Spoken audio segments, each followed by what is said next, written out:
Good evening from Agora studio in the European Parliament in Brussels. I'm Borjan Jovanovski. And I'm Ivana Dragicevic. Why did Serbian Prime Minister Aleksandar Vučić decided to call snap elections in the peak of power, despite the country's next election not being due to 2018? Some say it is to simply reaffirm his semi-authoritarian rule of the country. Others say he's trying to strengthen his mandate and get the strong backing of the society for Serbia's EU membership. Our biggest expectation from Vučić is to resolve the Kosovo issue, but some ask, are the democratic values, rule of law and media freedoms going to be the victims along the way, and how will European Union position itself towards Belgrade? In the case of Serbia, talk about manipulation of democracy and how the broader geopolitical challenges from refugee crisis to EU's relations to Russia and influence relationships of Brussels and Belgrade. Today with us on this issue, David McAllister, Rapporteur of European Parliament for Serbia from EPP, Madam Tanja Fajon, Member of European Parliament from Group of the Progressive Alliance and Socialists and Democrats, and Mr. Marko Kmezic from University of Graz. Let's start. Some say a negotiation for membership in EU brings democracy and better life. But in the case of Serbia, many also say that negotiation brings authoritarian tendencies. What do you say? Let's start with Mr. McAllister. Well, to become member of the European Union means to go through a long process with 35 chapters which have to be opened and closed. And a country which wants to join the European Union has to match all the conditions the EU has set. We are a community of values, and the first two chapters with Serbia have now been opened, and I believe this is beneficial not only for the European Union but also for Serbia, because of course accession negotiations are a tool to foster the rule of law, democracy and other European values in this country, and Serbia is taking a benefit of this chance. We've mentioned geopolitical, let's say, challenges around us, around our broader region, and the state of things in our countries, especially in the state of democracy and democratic values in countries candidates as Serbia and Macedonia. Ms. Fajon, you were dealing with media freedoms, for example, for a long time. We hear now, we saw the protests on the streets of Serbia. So how do you assess these situations, and is EU maybe not saying enough about the democratic process in Serbia concerning, the other broader picture and bigger things around us? I think we are in the European Parliament saying a lot. We have been recently discussing the report on Serbia together with David and the other colleagues. I think we send a strong message to Serbia that is a key player in the region. That is for sure one of the key issues Serbia has to deal with. Freedom of media. The information we receive, what we are seeing on the ground, is something that is very concerning. Often we hear about the intimidation, the violence, the bad conditions for the journalists, political or economic pressure on the media, and that is something that the authorities, of course, have to assure when we talk about the democratic process in the country and the rule of law, of course. That is why it's important that we are going through the process of negotiations for Serbia. This is not something that is a homework Serbia has to do for Brussels, but the opposite. I think this is something that the citizens on the ground will have benefits. I can just mention the Slovenia experience. We were 6 years and longer in having negotiations in the process of political and economic reforms, and of course we reach certain values and standards in which we are protecting fundamental values and norms of European Union, and that is democracy and freedom of media. Let's go back to the the election in Serbia. Vučić says that he needs negotiation in order to reinforce his position, in order to have a better position during the process of negotiation with EU and to be more efficient. What do you think? What's at stake for this snap election in Serbia? Well, not much is at stake because basically, as you correctly pointed, Vučić and his government currently enjoy massive population among Serbian citizens. And probably the only outcome which is positive and definite about these elections is that he will be re-elected to lead the country in the next 4 years. Therefore, the question is why call the elections at this moment? And basically, there are several highly plausible theories about it. One would be that it's easier to cash in now a few more years in power, while the reforms that Serbia has to undertake within the process of negotiations for the membership are not so difficultly portrayed on Serbian citizens. I would just mention a few that would be aligning with EU's foreign policy, that would be a normalization of relations with Kosovo and possibly even recognition of Kosovo in the future. So basically this would be a good term to secure another 4 years in the office for Vučić and his government. But also there are some other explanations. Basically, we see that current government is a one-man show embodied in Prime Minister Vučić. And this, of course, plays good for the campaign, but it plays bad for governing the country. And we see this clearly, specifically on the level of a municipal level in Serbia and lower levels of government, where the cadres are often incompetent or at least not as popular as Prime Minister Vučić. So basically, some say that this elections is also used in order to strengthen the chances of a ruling party in local elections that are held complementary to parliamentarian elections, and also in the elections of autonomous province of Vojvodina, which is more liberal leaning, and it has not thus far been conquered by the Serbian Renewal Party. Next, in a constant campaign, it is easier for government to disguise some of its failures, because in the past several years we've heard enormous number of increasingly fantastic promises.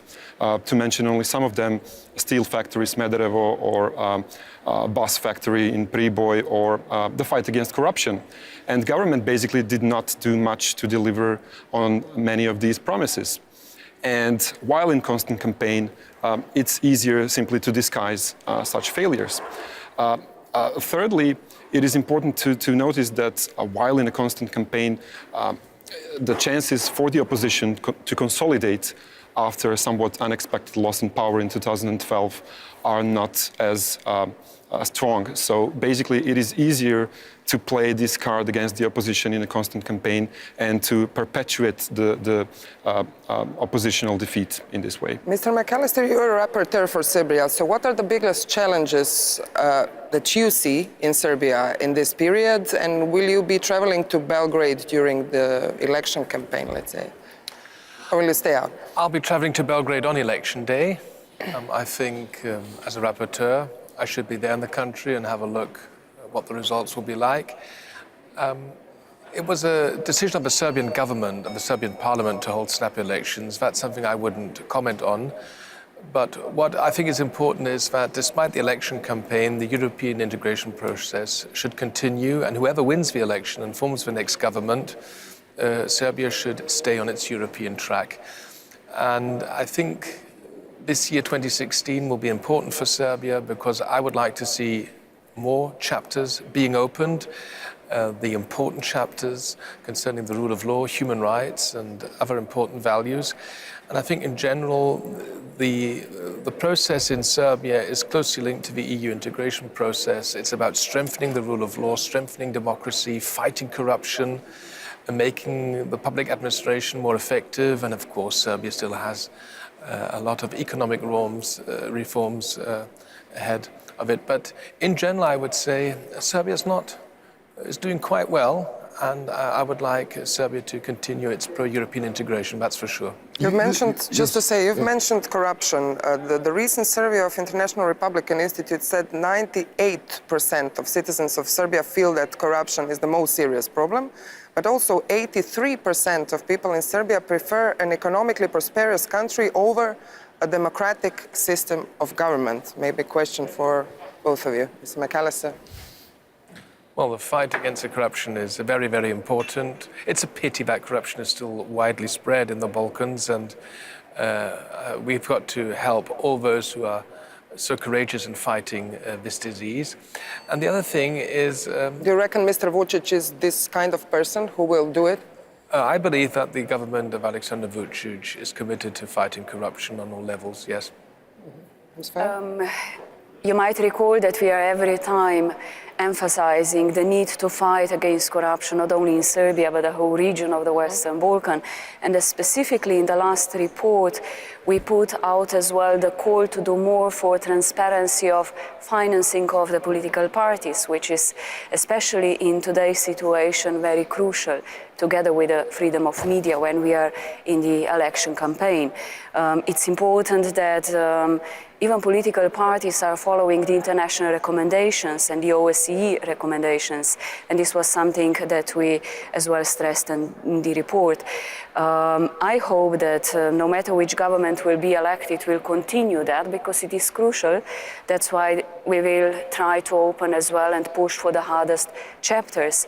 And coming back to the elections, when you decide for early elections, you better want to either strengthen your position or make a radical change of the policy. So in this, I believe the first will prevail, and I just hope that it will be What would be the radical change of policy? Normally, I said in the conditions when you decide for an early elections, you need to have a good argument why you are doing that. Either you want to make a radical change, or you want just to strengthen your position, which is the case. Yeah, Mr. McAllister, you follow closely the negotiation process of Serbia. Do you think that is necessary for Mr. Vučić to strengthen his position in order to have more efficient negotiation process? It was his decision and the government's decision and the Serbian parliament's decision to We are hold this talking in the framework of the negotiation process. But I do understand that he's asking the Serbian people for a mandate to continue the EU accession process, and he's also asking the Serbian people to get a mandate for necessary reforms. Is there any obstacle from the other political parties for...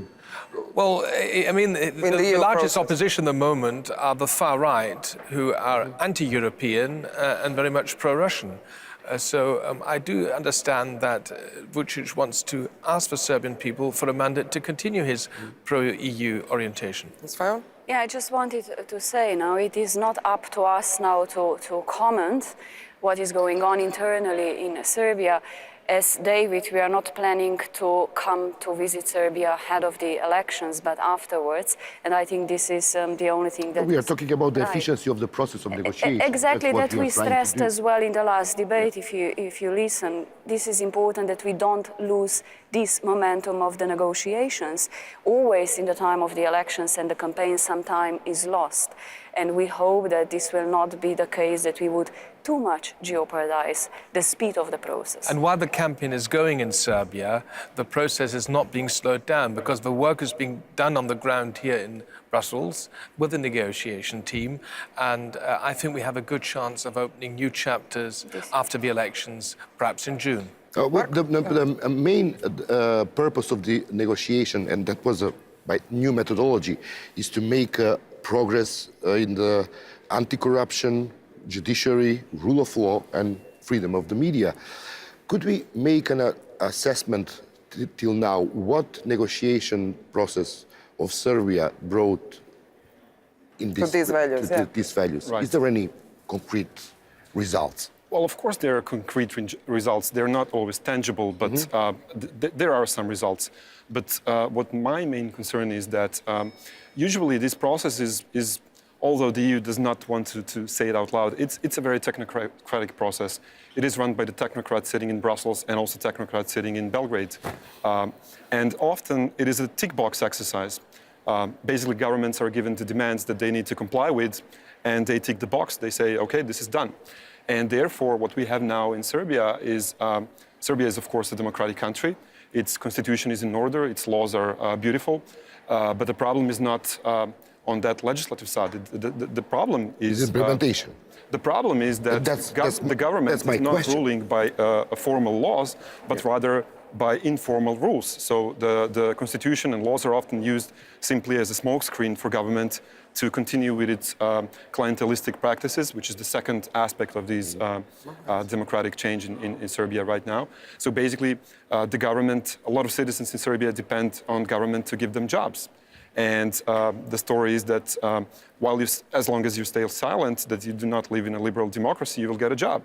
And basically, a lot of citizens depend on government to give them jobs. Recent study by the Regional Cooperation Council said that 75% of citizens, basically in the Western Balkans, would prefer to work in the public service rather than private sector. And finally, you need to disguise these informalities and clientelistic network. And therefore, if you look not only in Serbia, but in a wider region, you see that there are two dominant ideologies. One is national conservative ideology, as can be observed in Macedonia with Gruevski, or even in EU member state in Hungary with Viktor Orban. And the other one is the ideology of Euro-Atlantic integration. Now, this is, for me, pretty much obvious in Montenegro, where you have Milo Đukanović, who runs the country towards the Euro-Atlantic integration. But basically, again, this is simply used as a smokescreen to fight the opposition in the meantime. If Vučić gets the strong 4-year mandate, an absolute majority in the parliament, can he maybe go to constitutional changes concerning Kosovo? Or is it something that Brussels asks from Serbia concerning the 35th chapter being opened first? Brussels is not asking for Serbia to recognize Kosovo's independence. We can't do that as long as 5 member states haven't done it themselves, including such important countries like Spain or Romania. I believe that in the end, we will need a legally binding agreement between Belgrade and Pristina, so both countries can exercise their rights. And I think it's also very important that both countries don't block initiatives from the other side to join the European Union. So everyone in Serbia knows that this is what the EU requires from Belgrade, and I believe that the Serbian politicians are working on this issue. I know how delicate this topic is, I know how controversial it is, but we have to recognize the situation as it is in Kosovo. And Serbia also said that it will prevail its military neutrality. It concerns, of course, NATO membership, but concerning also the new EU policies being made in terms of common foreign and security policies, how will eventually EU assess this? I wanted to add first on recognizing Kosovo. Frankly, we learned our lesson in Slovenia when we were dealing with Croatia and Croatia membership to European Union. It's good to resolve the open bilateral issues before becoming a member of the European Union. So it is difficult to imagine that Serbia would enter European Union without resolving. But when you say resolving, it's going to be also a precedent because there's no case like this in Europe. Calling on Serbia and the other 5 member states of Union to recognize Kosovo. What will be, it is a very politically sensitive issue. Crucial is that at the moment the dialogue continues that facilitate the life of the citizens on both sides. Could you expect some progress in the Kosovo file with the stronger Vučić after election, like it's expected? Well, another 4 years in power would definitely give Vučić's government additional strength to pursue this policy more efficiently and more vigorously. But I'm simply not sure whether he would be, first of all, able and secondly willing to pursue this, as I said, more vigorously. And I would also like to comment on the fact that Brussels is not demanding recognition of Kosovo. Yes, this is a fact, specifically while 5 EU member states do not recognize Kosovo themselves.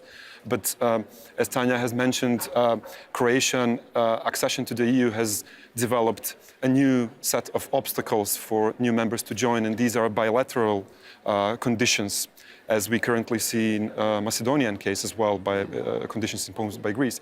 And I'm not convinced that some of the EU member states would not specifically ask from Serbia to recognize Kosovo before becoming a member state. And then Brussels' hand would be tied to further Serbia's progress towards membership. So this is my concern. How was Serbia's role in refugee crisis monitored, let's say, in Brussels? We saw the so-called Western Balkans EU summit when the whole, how to say, plans for the Western Balkans route would set, and now we are witnessing what we are witnessing. So how was Serbia's role viewed in that? And concerning the recent closure and the recommendations from the European Council, how do you see cooperation with Mr. Vučić?